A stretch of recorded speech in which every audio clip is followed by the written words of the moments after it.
What's going on, guys? My name is Matthew and welcome to my YouTube channel. In this video, we're going to go over how to use the iOS app version of Dehancer Film Emulation. Let's dive in.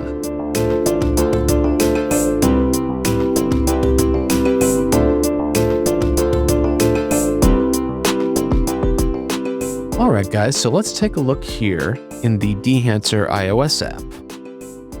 After I open the application, you'll see that I have a few pictures I can choose from. To the left and to the right, I've got a few pictures taken from San Diego. I'm going to choose this one to the left, this picture of me.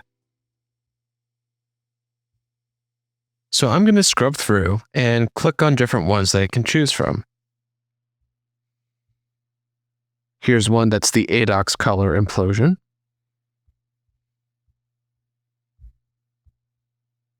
We can choose the Scala over here, and that gives it sort of a black and white look.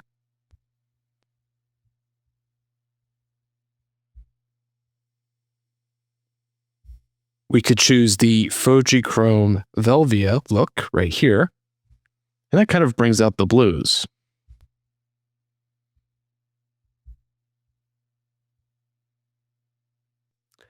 And here's one Kodak Kodachrome 64. Experimental in parentheses. And just for fun, I'm going to go forward with this particular preset. Now the next thing I can do is press on Edit. Now in here, we can give it more of a fine tune. Let's go through these different tabs. Let's start with Crop.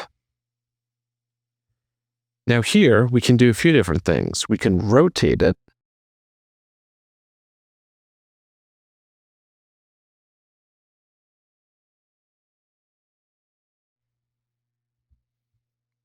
You can also go here, and you can kind of choose the dimension that you're going for. So for example, if you're going with a 1:1, that kind of changes the profile right there. But for now, I'm just going to go with the original. Now let's have a look at the source. Down here, we have a few different options with which we can play with.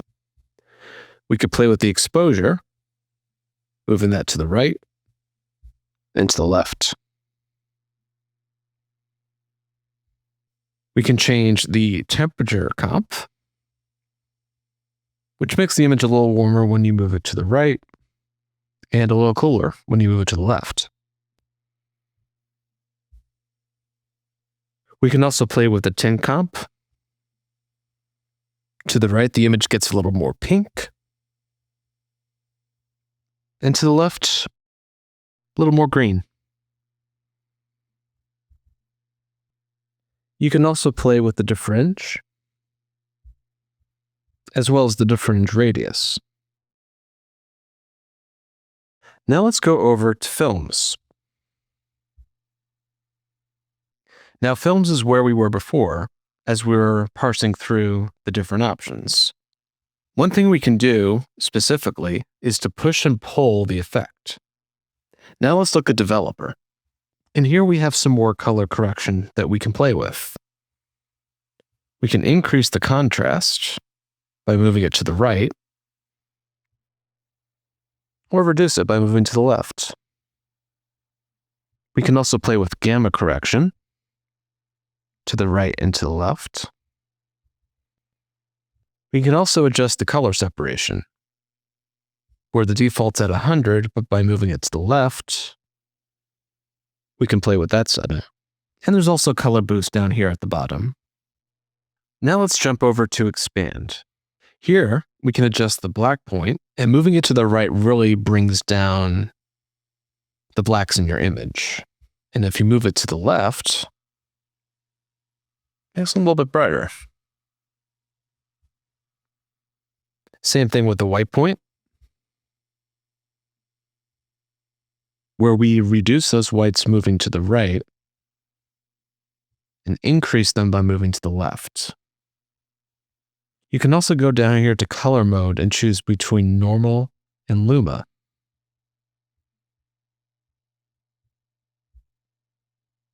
Now let's go over to print. We can change the profile, and in the profile we have a choice between linear, Kodak glossy paper, Fujifilm print film, and Kodak print film. So as you go through, each of these will give you a bit of a different look.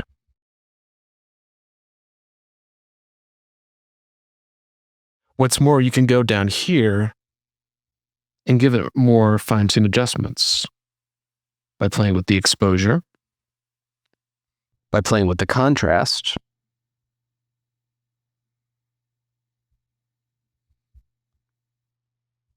the saturation, and bringing that down closer to 0 will give you a black and white image. The color density,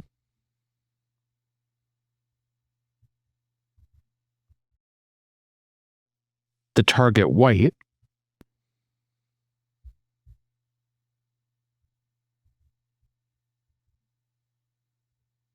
and you can toggle on or off the analog range limiter, like that. Now let's move over to color head. Here in color head, we can sort of adjust a few colors right down here.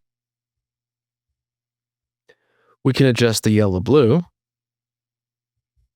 which really increases the blue in your image when you move it to the right, and increases the yellow when you move it to the left. Magenta green, same thing, where the greens become more prevalent when you move it to the right. And the magentas become more prevalent when you move it to the left. Same thing with cyan and red. Red to the right, cyan to the left. You can also play with the shadows by increasing or decreasing. The midtones,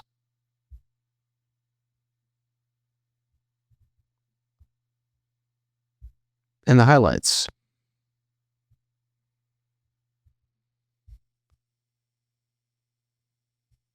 You can also preserve your exposure, as well as the impact tool. Now let's go over to film grain. Here, this kind of can give your image more of an old-time look when you add grain. So for example, if we go over here and select 8mm ISO 50, it's subtle, but it does create a distinct look to your image. You can also adjust the amount of grain that you have by toggling this tool. And you can see how kind of messy, for lack of a better term, the image becomes. Now let's move over to halation.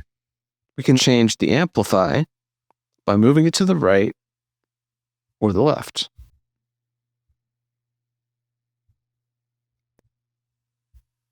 Now let's go over to bloom.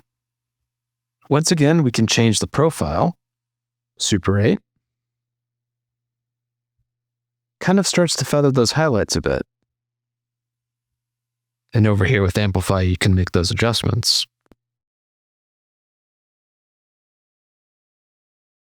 Now let's choose 65. And that's a bit of a different look.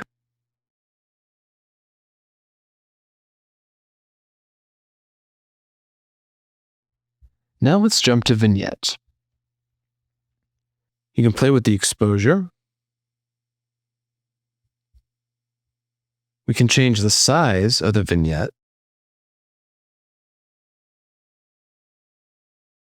The feathering.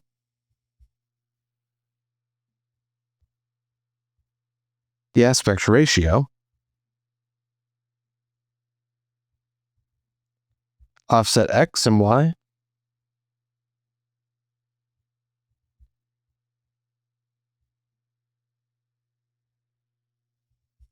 So with this tool, you can definitely play with your vignette and give it a very specific kind of look. Now let's go over to film damage. If we go to profile and select, say, 35mm, it creates these lines in the image. Sort of like those lines that you see in a photo that's years and years old that maybe your grandparents have. If we increase this, it increases the damage. If we take it to the left, it reduces it. I personally think this is one of the stronger tools in the iOS app, especially if you're going for that vintage look. I think this is great. Now, what if we change it to 120 type and we increase the amount? It's a little more subtle, but it gives it a different look.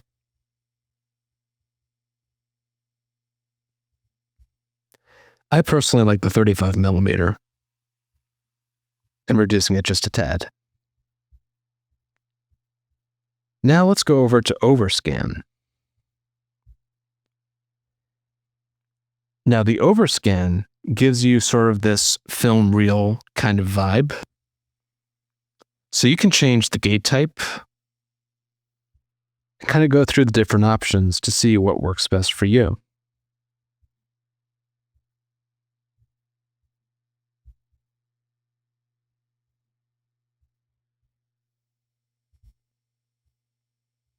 Pretty neat. You can also change the gate shape.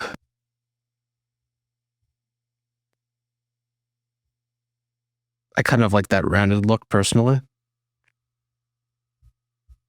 You can also change the perforation mode. Currently it's at negative. If we change it to positive, it adds these white boxes to the left. You could also turn that off too. Pretty neat. And once you're done with all the adjustments that you want to make to your image, you would simply go over here to the right where this box is and press on it to export. Now here, unfortunately, I'm not able to export what I just created. But if you purchase an unlimited photo export or an unlimited photo and video export, you can see the two different prices that are there. You also have the ability to start a free 7-day trial with each of these. And over here to the left is where you can choose which image you want to play with. And you can go through your photo library to figure that out. And that's how you use the iOS app. Now, overall, I think it's a really cool tool. I think there's a lot of things in here that you can play with, a lot of different ways where you can manipulate your image that maybe you wouldn't ordinarily be able to do. I really, in particular, like the film damage, the overscan tools, and even the bloom and halation tools as well. I think that's where the strength of this app really lies. Similar to what I said about the Premiere Pro Dehancer, I am personally not a huge fan of the vignette tool. I just feel it's a little limited. And when you're applying a vignette, typically you're not trying to do anything crazy. So while on one end, maybe it does give you some more options in terms of how you want to adjust the vignette, I think for me, it's not something I would typically use. But outside of that, I think it's a great tool and I would personally highly recommend using it. And once again, if you use the promo code SOULE10, SOULE10, you'll be able to get 10% off your purchase. Now, I think that's a pretty good deal. And I think that's a deal you should take advantage of, if I do say so myself. All right, guys, that's the video. Thanks so much for watching. If you enjoy this video, please be sure to give it a like. Be sure to subscribe to my channel for more content just like this. And throw down some comments below. What do you think of the Dehancer iOS app? Thanks so much for watching, and I'll catch you guys next time.